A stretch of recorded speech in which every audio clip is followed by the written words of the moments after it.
Okay mga kadizar, naalala nyo po bang itong vlogger na bayarang vlogger na ito? Ito nga nagpakalat ng fake news at sinisiraan yung ating Vice President.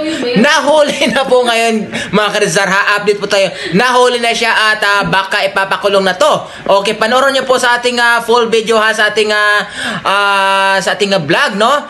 Okay, ito mismo, itong vlogger na to, yung bayaran na vlogger, no? Yung nagpakalat ng fake news laban kay Inday BP Sara at siniraan niya pa, no? Panoorin niyo po para malaman ninyo ang katotohanan. Isang mapayapang araw sa malayang bayang minamahal kong Pilipinas. Ako si Super DM, ang inyong makata ng bayan o pambansang makabayan. Mga minamahal kong kababayan, matapos magtrending ang makata ko tungkol kay Epipanyo Labrador na kung saan ay pinapakalat niya na ang ating mahal na Vice Presidente na si Inday Sara ay mayroong kabit, naghahanap ng mas malaki at mas masarap. Maraming nagagalit sa kanya. Ngayon, may bagong video na inilabas si Epipanyo Labrador. Ang sabi niya hindi daw siya nabayaran at inamin niya na napag-utusan lang daw siya. At ang masakit pa nito mga kababayan, kasi nung panahon na inilabas niya ang video, maraming nagbabanta sa kanya.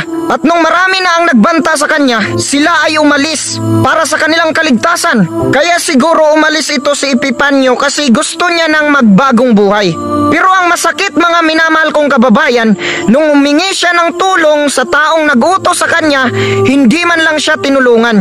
Kaya ngayon handa niya daw sabihin kung sino ang taong nag-utos sa kanya para sirain si BP Sara, basta mangako lang daw si BP Sara para sa proteksyon niya at sa proteksyon ng kanyang pamilya. So mga minamahal kong kababayan, kahit masakit ang sinasabi ni Epipanyo kay BP Sara, pero kung hindi dahil sa kanya, hindi natin malalaman ang katotohanan. At least ngayon alam na natin na meron talagang taong gustong sirain si Inday Sara.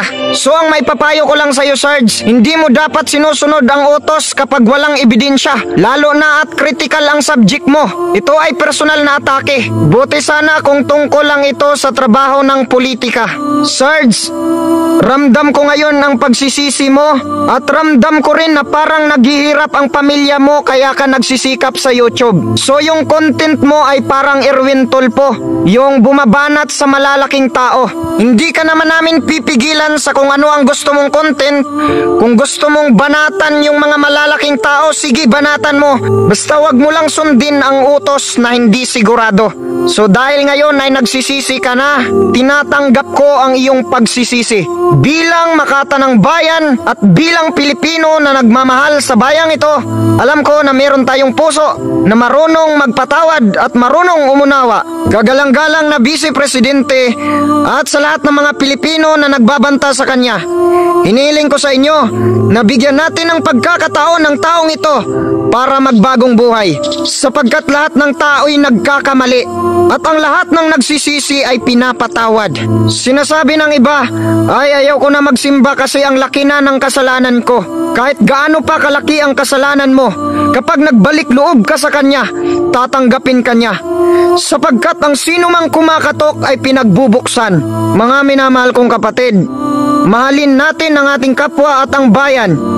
Gabayan tayo ng ating mahal na Panginoon.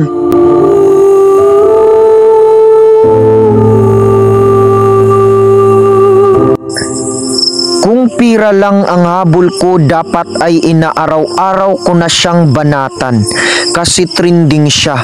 Pero naawa ako sa taong ito, gusto ko siyang tulungan na magbagong buhay.